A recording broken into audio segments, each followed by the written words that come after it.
આ તમારો ડબ્બો તમારી પાસે જ રાખો કે આ જુઓ ને મારી તબિયત કેટલી થઈ ગઈ છે એટલે આખા ક્લાસમાં ને ટીચર પણ મને એવું કહે છે કે ખુશી તું બધાનું ટીવી ખાઈ જાય છે કે શું તો પછી તું ખાઈશ શું? હું મિત્ર જોડે પિઝા બર્ગર સમોસા એવું બધું ખાઈશ બેટા તારી હવે માસિકની તારીખ નજીક આવે છે ને? ક્યાં નજીક આવી જ નથી ને મારી માસિક તો જાણે બિનબુલાએ વરસાદ જેવી થઈ ગઈ છે ક્યારેક આવે છે તો ક્યારેક આવતી જ નથી ક્યારેક વધારે આવે તો ક્યારેક મોટી મોસમ આવી જાય છે આ માસિક છે ખુશી આમાં મમ્મીનો કોઈ ગુસ્સો હોય એ તો આવે ને જાય હવે રેવા દો ને તમે ખુશીના પપ્પા તમે તો આવું જ દેખો હવે કે આમને આમ ગુસ્સો કરે છે એવું થોડું ખુશીના મમ્મી તમે પણ શાંત થઈ જાઓ આ તો માસિક તો નિયમિત જ આવે છે ને હા હવે પેલા છે ને સવિતા બેન જોડે શારદામાંથી કહેતા હતા કે આપણી ખુશી પર છે ને જાદુ બેન થઈ ગયેલો છે એવું તો કઈ હોય જાદુ થોડા તો કઈ થાય કે હા પેલા મને એમને મને નંબર પણ આવેલો છે ભગત કુવાનો મેં તો જવાની છે એવું હોય તો ચાલો આપણે આંગણવાડી પર જઈએ સારું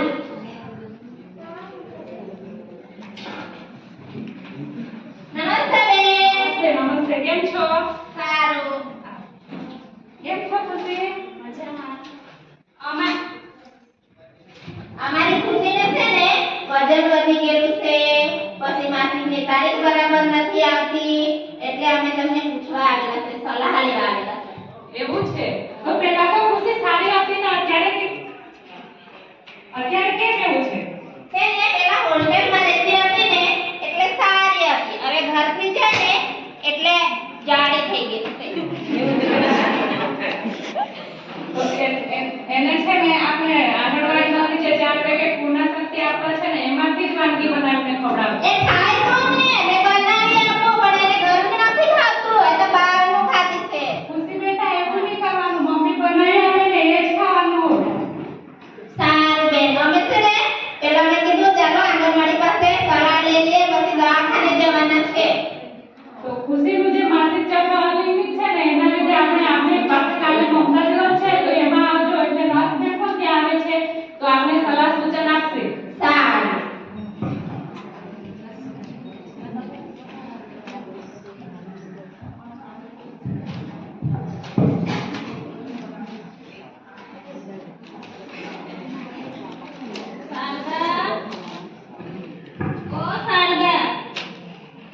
શું છે કેમ બૂમો પાડો છો આજે સવારથી તમે કશું પણ ખાધું નથી મને ભૂખ નથી અરે શારદા તમારા માટે નહીં પણ તમારા ગર્ભમાં જે બાળક છે ને એમના માટે તો થોડું ખાઈ લો અરે પણ મને ભૂખ નથી તો શું ખાવ અરે શારદા પહેલા આપણે બાઇક પર જતા હતા બર્ગર પીઝા કેવું આપણે ખાતા હતા હા આટલું તમે વિચારતા હશો ને તો જાઓ બજારમાંથી મારી માટે પાણીપુરી લઈ આવો પેક કરીને હવે જોવો ને બહારનું ખાવા ચાલ્યા છે પૈસા કે ઝાડ પર લાગે છે અરે મમ્મી તમે આટલો ગુસ્સો શું કામ કરો છો તો વાત જ સાચી છે ને અરે મમ્મી પણ શારદા ગર્ભવતી છે અરે હા ગર્ભવતીથી મને યાદ આવ્યું કે છેલ્લા 2-3 દિવસથી મારા પેટમાં મારું બાળક હલનચલન નથી કરી રહ્યું એ તો હો બેટા એવું છે અમે કેટલા વાર પહેલાના જમાનામાં તો 5-6 બાળકો પેદા કર્યા હવે તમને એક બાળક ખાલી પડે છે અરે મમ્મી તમારો જમાનો અલગ હતો હમણાંનો જમાનો અલગ છે સારું તમે કઈ માનતા નથી તો અરે મમ્મી આપણે દવાખાનામાં જઈશું નજીક જ છે તપાસ કરાવી આવીશું સારું સારું શું વાત ચાલે છે નમસ્તે બેન નમસ્તે નમસ્તે શું વાત ચાલે છે કાઈ નહીં અમારા ઘરમાં 2-3 પૈસાની વાત ચાલે છે એવું છે હા તો મારે શારદાબેનને મળવું હતું એવું મેં બોલાવું હા શારદાઓ હા મમ્મી જો ને તમને આંગણવાડી વર્કરને મળવા આવેલા છે તો તમે જરાક મળી લો હા કેમ છો શારદાબેન સારા છીએ અમે તમે સારા છીએ કેમ એવી વાત જાણવા મળી હતી કે તમારું બાળક પેટમાં હલનચલન નથી કરતું હા બેન 2-3 દિવસથી મને એવું લાગ્યું છે કે મારું બાળક પેટમાં હલનચલન નથી કરતું ડોક્ટરની તપાસ કરાવી ના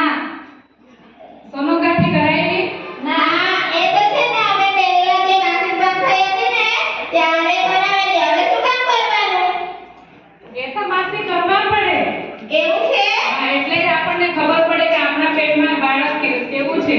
વારે વારે કઈ ઘરમાં નથી ઊંઘતા.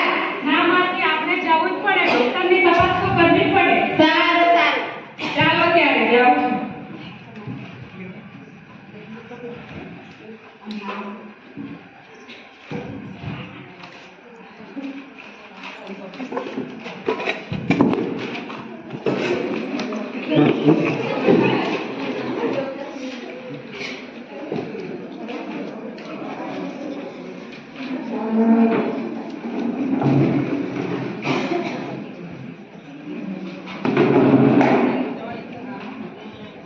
ખુશીના પપ્પા? હા. ખુશી? હા. ચાલો હવે દવાખાને જઈએ. ચાલો તો.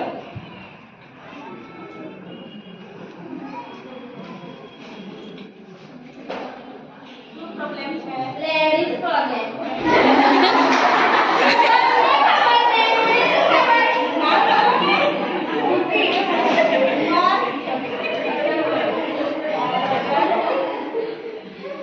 નહીં. કાલે સાહેબ પછી જાઓ. કોણે રાખેલા છે તમને? નમસ્તે સાહેબ. પેશન્ટ કોણ છો તમે? પેશન્ટ અમારે તો તમે કેમ બેઠા છો? કેમ છો? શું તકલીફ છે? મારી તબિયત વધી ગઈ છે, મને પિમ્પલ્સ પણ ઘણા થયા છે અને માસિક પણ અનિયમિત થઈ ગયું છે. કેટલા સમયથી? હવે 6 મહિનાથી એવું થયું છે. જમવામાં શું શું જમો છો? કાંઈ ખાતી નથી. બહારનું જ ખાતી છે. પેલું આવે છે પિઝા, બર્ગર, સમોસા અને પાણીપુરી. એમાંથી કઈ પેટ ભરાય? એ ઊંઘવામાં કેવું સવારે કેવું? સાંજે કેટલા વાગે ઊંઘે છે? રાત્રે 1-2 વાગે ઊંઘે છે અને સવારે 9-10 વાગે ઊઠે છે. એ બધી સમસ્યા આપણે આ બધું બજારની વસ્તુ કઈ પીઝા, કટલેટ ને એવા બધા સમોસા ને એવું ખાવાને આંગણવાડીમાંથી જે 4 પેકેટ મળે છે એમાંથી જ બધું આપણે ઘરની બનાવેલી વસ્તુ બધું ખાવાનું છે. એમાંથી તો મેડમ આ કઈ ખાતી જ નથી. બનાવી આપું ને તો કહે છે અમે બધું ફેંકી દો. ના ના, એ લોકોને બધું આ બજારની જ વસ્તુ ભાવે. અમે કીધું તો એમને સાહેબ તમે પણ. કોઈ પણ વસ્તુ હોય બધી ઘરની બનાવેલી જ વસ્તુ ખાવાનું. આપણે આંગણવાડીમાંથી પેકેટ મળે એમાં સરગવાનું પાન ઉમેરી, પાલકની ભાજી, કોઈ પણ વસ્તુ આપણે ઉમેરેલી ઘરની જ વસ્તુ ખાવાની છે. ચાલો થેન્ક યુ સાહેબ.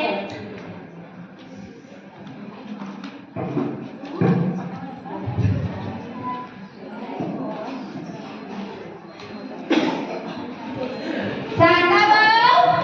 ઓ શાંતા બહુ. હા મમ્મી. ચાલો હવે દવાખાને જઈએ. ચાલો.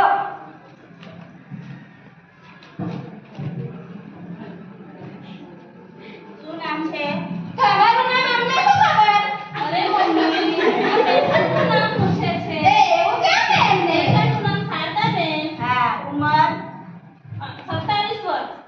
અરે 27 વર્ષ ક્યાં? મારા તો 26 વર્ષ ને 7 મહિના થયા છે. શારદા, બંને હરખું જ થાય. એવું છે, હશે તો. હા. વજન? હા, લે સાહેબ પાસે જાઓ. શું સમસ્યા છે? આટલું મોટું પેટ તમને દેખાતું નથી? હા, લે સાહેબ પાસે જાઓ.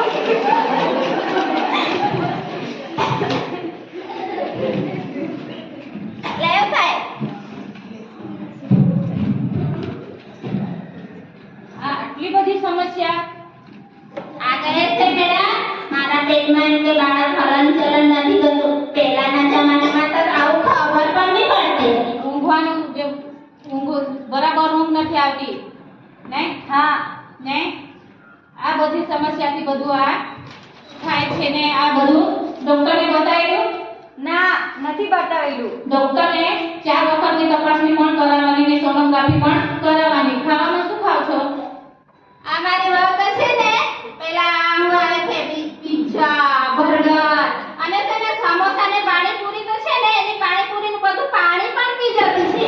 એવું નહીં, આપણે બધું આ ઘરનું બનાવેલી બધી વસ્તુ જ ખાવાની છે. લીલા શાકભાજી, ઠંડા ને કઠોળ, સલાડ ને એવું બધું. એવું લાગે મેડમ બધું ભૂલી જ ગયા. હવે તો બધા બહારનું ખાય, ઘરમાં કશું નથી. આપણે જે બને તે આપણે બધું ઘરનું જ ખાવાનું છે. આંગણવાડીમાંથી જે પેકેટ મળે એમાં પણ બધું ભાજીપાલા બધા ઉમેરીને પણ આપણે ઘરે જ બનાવીને ખાવાનું છે.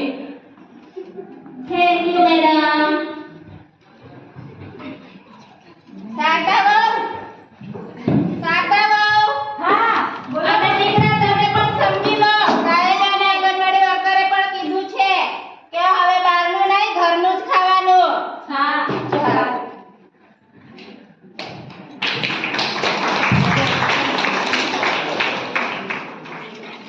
હવે થોડા દિવસો પછી શારદાબેનની ડિલિવરી થાય છે અને એના પછી શું થાય છે એ તમે જુઓ.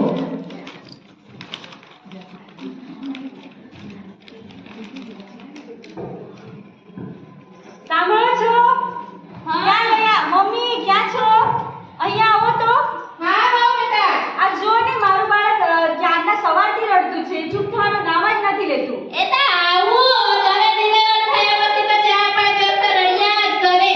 પણ જુઓ ને કેટલું રડે છે. એ તો શાંત થઈ જશે. તમે જાઓ ને ડોક્ટરને બોલાવો. અરે મમ્મી ચાલો ને ડોક્ટર પાસે લઈ જઈશું. હવે ડોક્ટર પાસે ક્યાં જવાનું? હવે જલ્દી જાને પેલા ભગત કુવા પાસે તને પૂછી આવો. અરે મમ્મી તમે પણ ભગત ભુવા પાસે મોકલાવ છો. આપણે ડોક્ટર પાસે જઈશું. હવે ક્યાં દવાખાને પૈસા બગાડવા જવાનું? અરે સાંભળતા છો? આ જુઓ મારું બાળક રડતા બંધ થઈ ગયું, ચૂપ થઈ ગયું. જુઓ. હવે જો ને પ્રાર્થના કરીને તો બાળક શાંતિથી ઊંઘી ગયું જો. અરે શારદા હવે મને તમે કેમ કરો છો? જરા દેતા.